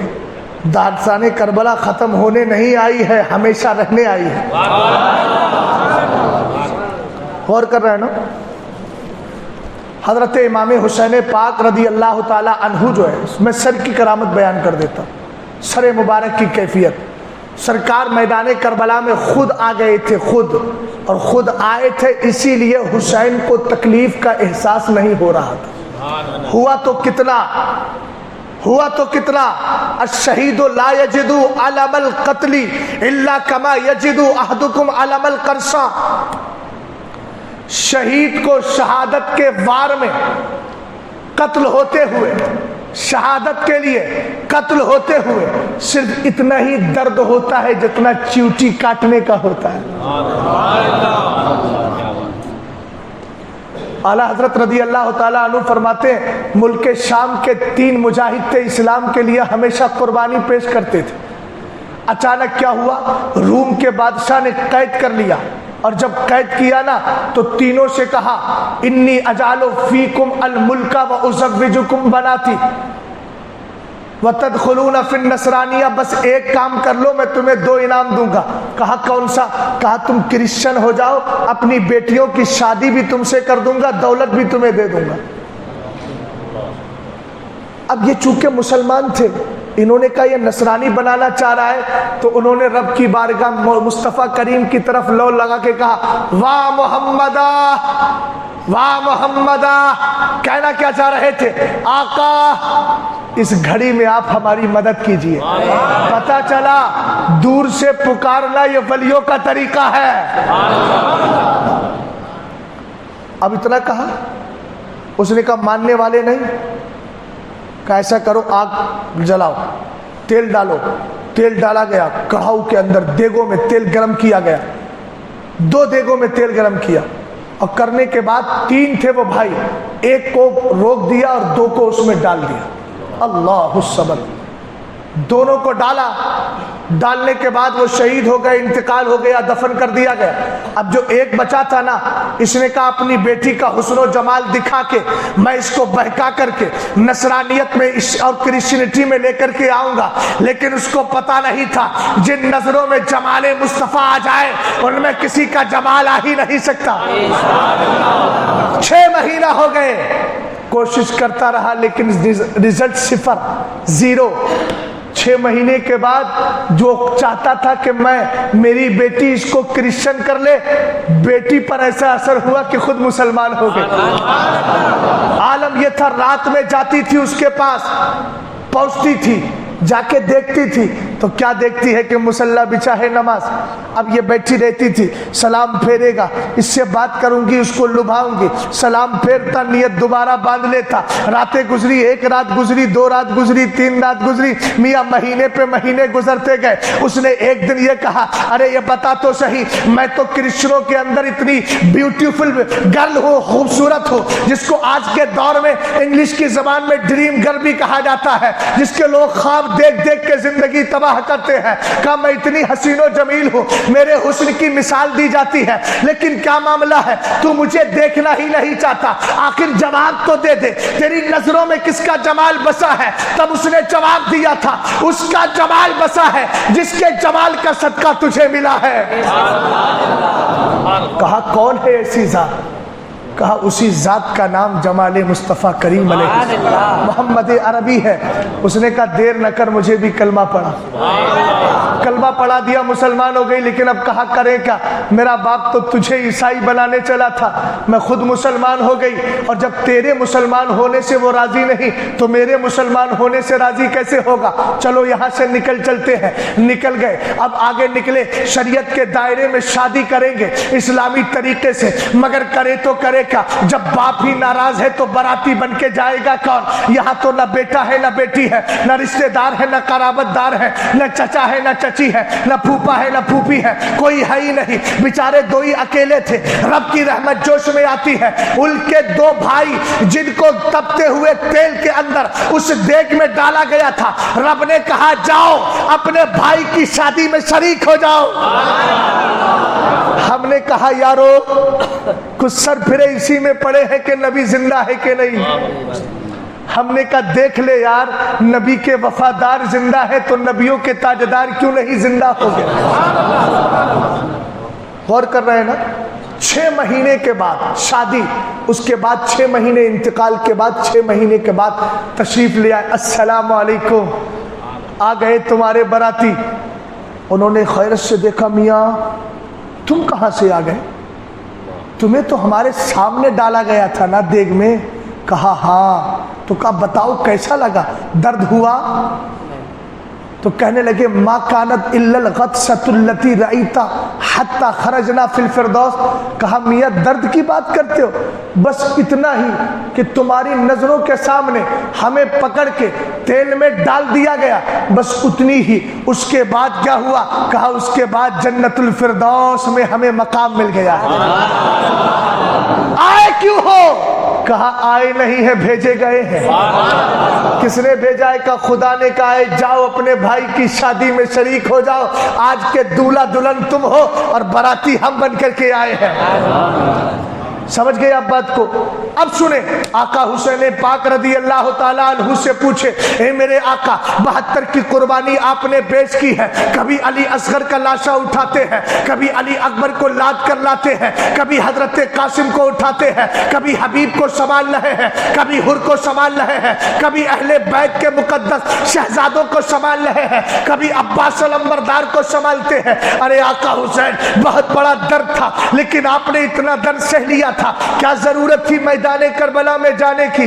اتنے شہید ہو گئے تھے، خود ہی چلے آتے، ریٹرن ہو جاتے. کم سے کم 72 کے زخم پر آپ کا زخم ہی ختم ہو جاتا، لیکن آپ نے زخم برداشت کی ہے. کہیں تیر کے زخم ہے، کہیں آپ کے جسم پر نیزے کے زخم ہے. آقا حسین جسم بھی چھلی ہو گیا ہے، آپ کے جسم ناز پر تکلیف پہ تکلیف ہے، یہی تک بس کر دیتے، لیکن آپ نے تو اس پہ بس نہیں کیا، سجدے میں سر رکھ دیا. انس ابن سنان بڑھا، خولی بڑھا، شمرزل جوشن بڑھا، بدبخت بڑھتے ہیں. آقا حسین کے سر پاک کو تن پاک سے جدا کر دیتے ہیں. ہماری محبت چیخ چیخ کے کہتی ہے اے میرے آقا حسین یہ تو بتاؤ، اتنا زخم پہلے سے تھا ہی، آخر آپ نے گردن بھی کٹوا لی. اب بتاؤ آقا 72 کا درد تھا کہ نہیں؟ ہائے زخم لگے کہ نہیں؟ زخم لگے تو درد ہوا کہ نہیں؟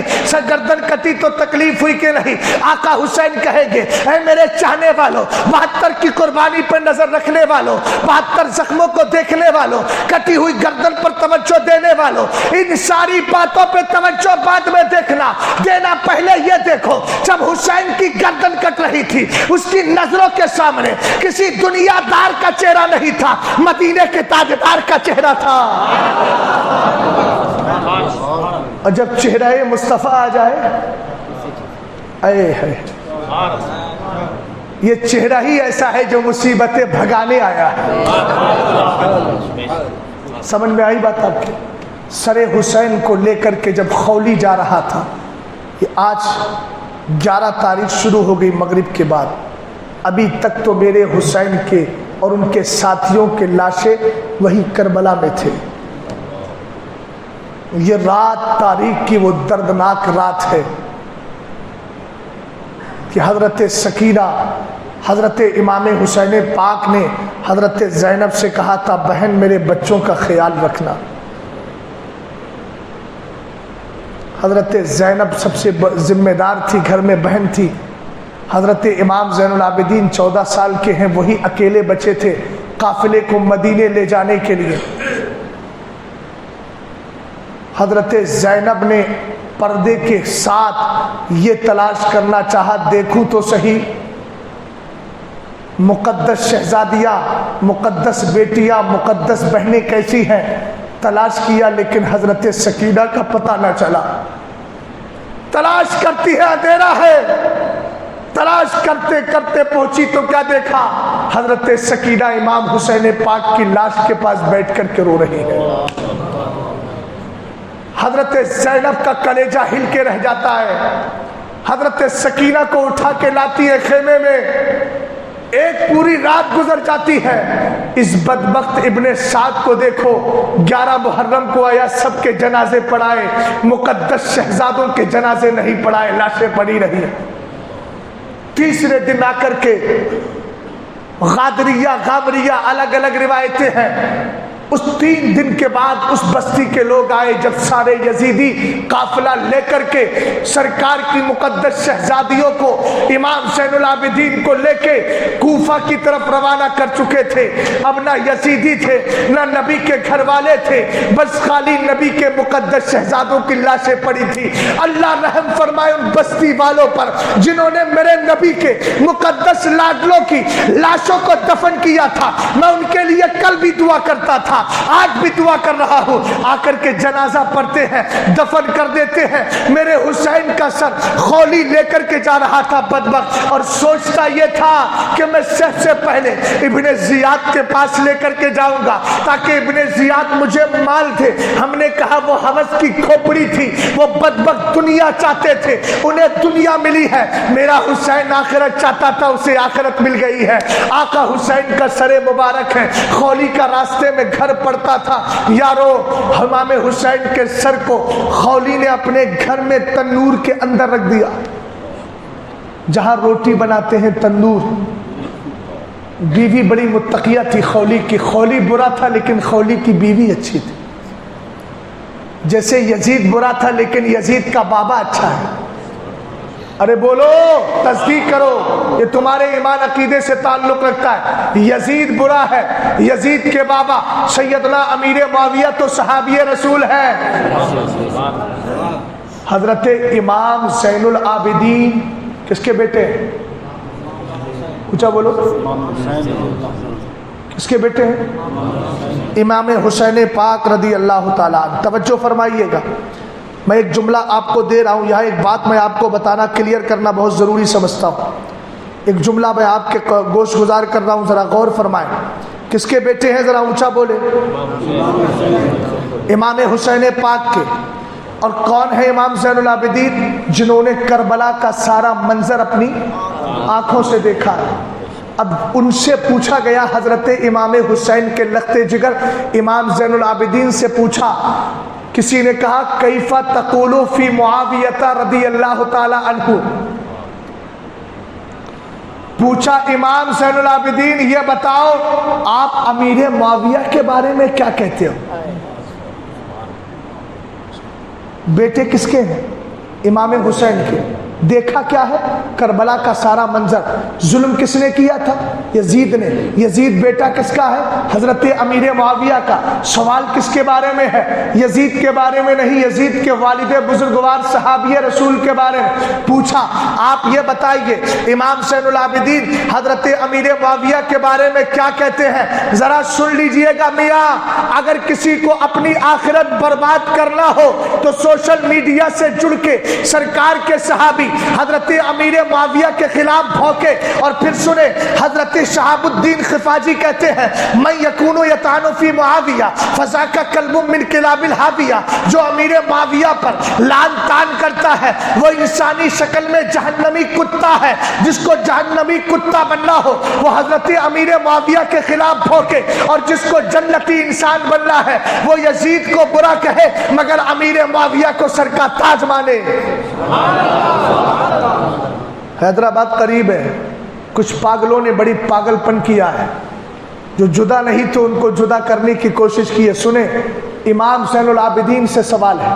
کیا سوال ہے؟ عربی پڑھ رہا ہوں تاکہ آپ کو یقین ہو جائے کہ ہاں پروف ہے، اور کتاب بھی میرے پاس PDF کی شکل میں پوری موجود ہے۔ جملے سنیے گا، حضرت امیر معاویہ کے بارے میں کیا کہتے ہو؟ تو امام زین العابدین جو کہیں گے وہ تو مانو گے نا، اس لیے کہ وہ کون ہے؟ اہل بیت میں ہے۔ حضرت امیر معاویہ کے لیے حضرت امام زین العابدین کہتے ہیں ما اقول فی رجل اختصہ اللہ لوحی، کہا کہ میں اس شخص کے بارے میں کیا کہوں جس کو اللہ نے اپنے قرآن کے لکھنے کے لیے چن لیا ہے۔ سمجھے آپ؟ اور آگے سنیے گا وَجَعَلَهُ أَمِينًا فِي أَرْضِي، میں اس امیر معاویہ کے بارے میں کیا کہوں جس کو اللہ نے اپنی زمین کا امین بنا دیا ہے۔ امین۔ سرکار فرماتے ہیں الامناء ثلاثة انا وجبریل ومعاویہ، سرکار نے ارشاد فرمایا 3 امین ہے، پہلا امین محمد ہے، دوسرے امین جبریل ہے، اور تیسرے امین کا نام معاویہ ہے۔ یہ سرکار کی حدیث ہے، کسی کا باپ بھی رد نہیں کر سکتا اس کو، وہی کرے گا جس کے نطفے میں خطا ہوگی۔ مسئلے کلیئر ہے نا یار، کلیئر مسئلے ہیں۔ فرعون برا ہے لیکن حضرت آسیہ بری تھوڑی ہے، نہیں سمجھے بات کو؟ ارے سمجھے کہ نہیں سمجھے؟ قرآن جب یہ کہہ رہا ہے کہ تم نے جرم کیا تو تمہیں سزا ملے گی، ان کو کیوں ملے گی؟ انڈین کانسٹیٹیوشن بیٹا چوری کرتا ہے تو باپ کو تھوڑی پکڑتے ہیں، جب انڈیا کا قانون یہ بتا رہا ہے تو اسلام کا قانون کیا بتاتا ہوگا؟ انصاف والا. سنیں کیا بات بولی. کہا میں ان کے بارے میں کیا کہوں جن کو اللہ نے وحی کے لکھنے کے لیے چن لیا ہے. 41 صحابہ نے قرآن لکھا تھا, ان 41 میں سے ایک کا نام حضرت امیر معاویہ ہے. دوسرا سنیں, کہا میں ان کے بارے میں کیا کہوں جن کو اللہ نے زمین کا امین بنا لیا ہے. اور سنیں, وَرَضِيَهُ كَاتِبًا لِنَبِيِّهِ, سرکار امام زین العابدین کہتے ہیں میں ان امیر معاویہ کے بارے میں کیا کہوں جس کو اللہ نے اپنے نبی کے کاتب کے طور پر چن لیا ہے. آگے سنیں, آپ نے فرمایا اِنَّ أَبَا عَبْدِ الرحمن معاویہ کانا رجلا عاقلا حلیما امینا. کہا ابو عبد الرحمن ان کی کنیت تھی. کہا معاویہ بڑے بردوار بھی تھے, عقل مند بھی ہے, امانت دار بھی ہے. اور اس کے اگلا جملہ سنیے گا, آپ نے فرمایا غفر اللہ تعالی لأبی عبد الرحمن, اللہ حضرت امیر معاویہ کو بخشش کا پروانہ دے. پھر آپ نے فرمایا وَلَعَنَ اللَّهُ عَزَّ وَجَلَّ مَن يَسْلُبُهُ, اور اللہ کی لعنت ہو. یہ امام زین العابدین کے جملے ہیں. فرمایا اللہ کی لعنت ہو اس شخص پر جو امیر معاویہ کے خلاف بھونکتا ہے. اچھا, پوچھنے والے نے بھی سوال کر دیا حضور آپ تو بڑی آسانی سے تعریف کرتے چلے جا رہے ہیں, تعریف پہ تعریف تعریف پہ تعریف کر رہے ہیں. تو ان سے پوچھا یبنا رسول اللہ قد کانا بینہ و بینہ جدی کا مکان. ارے آپ تعریف کر رہے ہیں امیر معاویہ کی, حضرت امیر معاویہ کی اور آپ کے دادا حضرت علی کی تو آپس میں جنگ ہوئی تھی. تو اس پر امام زین العابدین نے کیا جواب دیا تھا سنیے گا. آپ نے فرمایا کانا ذالک فی الکتاب مستورا, یہ تو تقدیر میں لکھا ہوا تھا. کیا پیارا جواب ہے. کیا کہا؟ تقدیر میں لکھا تھا. اور کہا وکانا امر اللہ قدرا مقدورا, اور جو اللہ کا کام ہے وہ سب ہونے والا ہے, اس کو کوئی روکنے والا نہیں. اور اس کے بعد فرمایا ولا, اب یہ تمہارے لیے نصیحت ذرا سنیے گا. فرمایا ولا تقولوا فیہ الا خیرا, جب بھی امیر معاویہ کے بارے میں بات کرو اچھا ہی بولنا, برا کبھی مت بولنا. اب جو اہل بیت سے محبت کا دعویٰ کرتا ہے, امام زین العابدین امام حسین پاک کے بیٹے ہیں, حضرت علی کے پوتے ہیں, مصطفیٰ کریم کے نواسے ہیں, جو اہل بیت سے محبت کا دعویٰ کرتا ہے امام زین العابدین کے بات کو مانے گا. اور انہوں نے یہ کہا ہے امیر معاویہ کے بارے میں اچھا بولو, تو سنیو نتیجہ سمجھ میں آ گیا. اہل بیت کی بھی مرضی یہی ہے. امام حسن نے امیر معاویہ کے ہاتھ میں بیٹھ کر کے ہمیں یہ بتا دیا تھا جس کو ہم نے اپنے قریب کیا ہے اس سے دشمنی مت کرنا. اور حسین نے یزید کے مقابل لڑ کے یہ بتا دیا تھا جس کو ہم نے دور کر دیا ہے اس سے کبھی قریب مت ہونا. سمجھ گئے آپ؟ بہرحال خولی کی بیوی رات کو تہجد کی نماز پڑھنے اٹھی تو اس نے کہا مولا, نظر پڑی تنور پہ, کہنے لگی مولا رات کو میں سوئی تھی تو سارے انگارے بجھا کے سوئی تھی, ساری انگار میں بجھا کے سوئی تھی, یہ تنور میں روشنی کیسی ہو رہی. نظر پڑی اس کی اور سے دیکھنے لگی. کیا دیکھتی ہے, تھوڑی دیر میں چند خوبصورت بیویاں تشریف لے آئی. اے ہے, ان میں سے ایک بیوی نے سر حسین کو سینے سے لگایا اور لگا کے روتے ہوئے کہا حسین بیٹا میں اس وقت تک جنت کی طرف قدم نہ بڑھاؤں گی جب تک تجھے رب کی بارگاہ سے انصاف نہ دلوا لوں. کون تھا وہ؟ سمجھ گئے ہوگے, سیدہ کائنات حضرت فاطمہ الزہرا. جب اس نے یہ دیکھا تو اس کی حالت بگڑ گئی. بیویوں نے مقدس سر کو پھر تنور میں رکھا, غائب ہو گئیں. وہ تو عالم رویا سے آئی تھی نا, عالم برزخ سے آئی تھی, چلی گئی. حضرت سیدہ کائنات اور دیگر بیویاں چلی جاتی ہیں تو خولی کی بیوی نے سر حسین کو پھر اٹھایا, صاف کیا, صاف کر کے اندر لے گئی.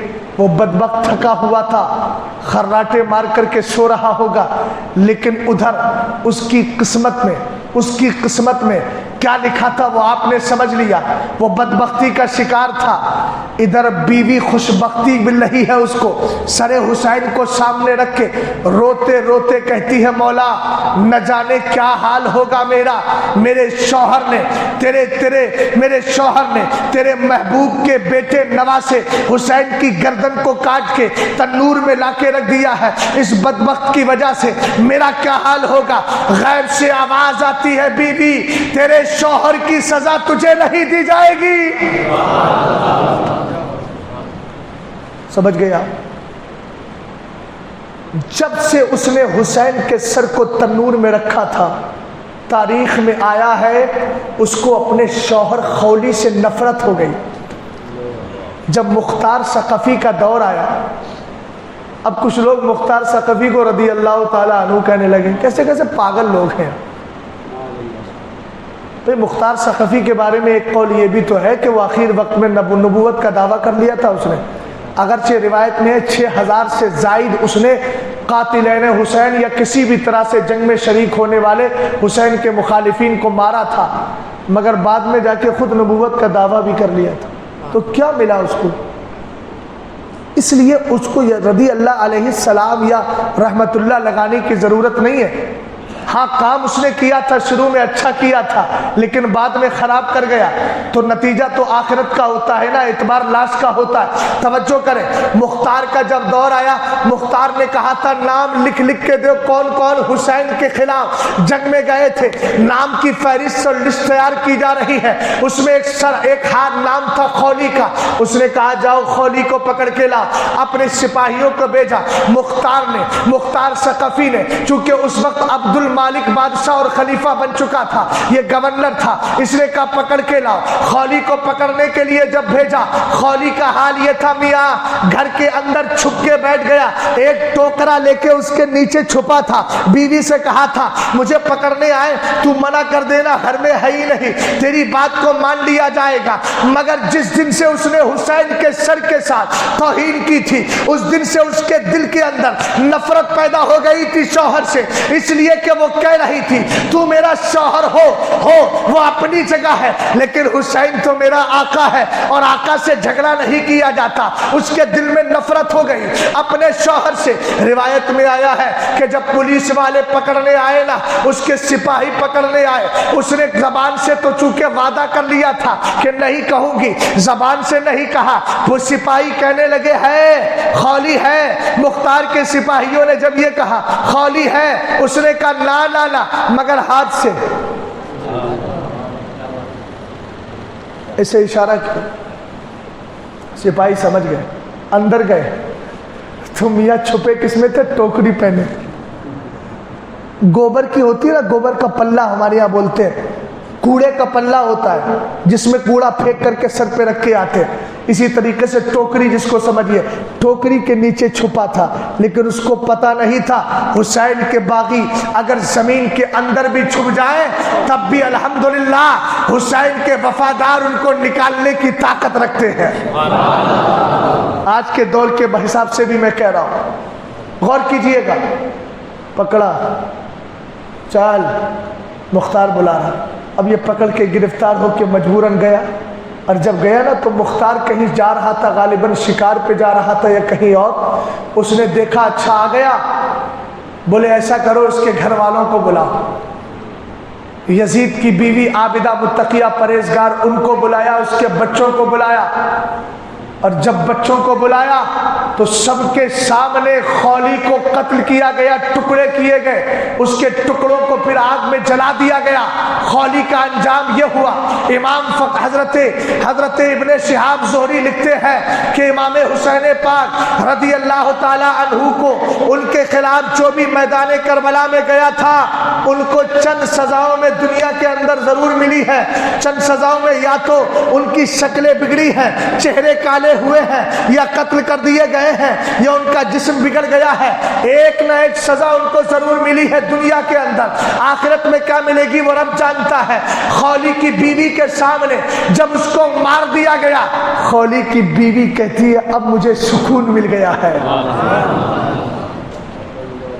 یہ میرے رب کا کرم ہے، دشمن کے گھر میں دوست پیدا کر دیتا ہے. سمجھ گئے؟ دشمن کے گھر میں دوست پیدا کر دیتا ہے. داستان اہل بیت، داستان کربلا بہت طویل ہے. بس دعا یہ ہے کہ اللہ تعالی ہمیں سنیت پر زندہ رکھے، اہل بیت کی محبت میں زندہ رکھے اور اسی پر موت نصیب فرمائے.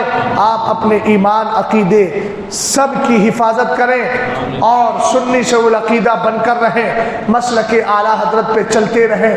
یہی ہمارے علماء نے پیغام دیا ہے اور یہی حضور شہباز دکن آپ کو عرصہ دراز سے سمجھاتے آئے ہیں.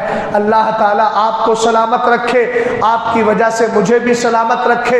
اسی طرح ہم لمبے زمانے تک ذکر حسین کرتے اور سنتے رہے اور یہی کہہ کے آگے بڑھے. سر کٹ گیا ہے پھر بھی تلاوت زباں پہ ہے، مرتا نہیں شہید دکھایا حسین نے.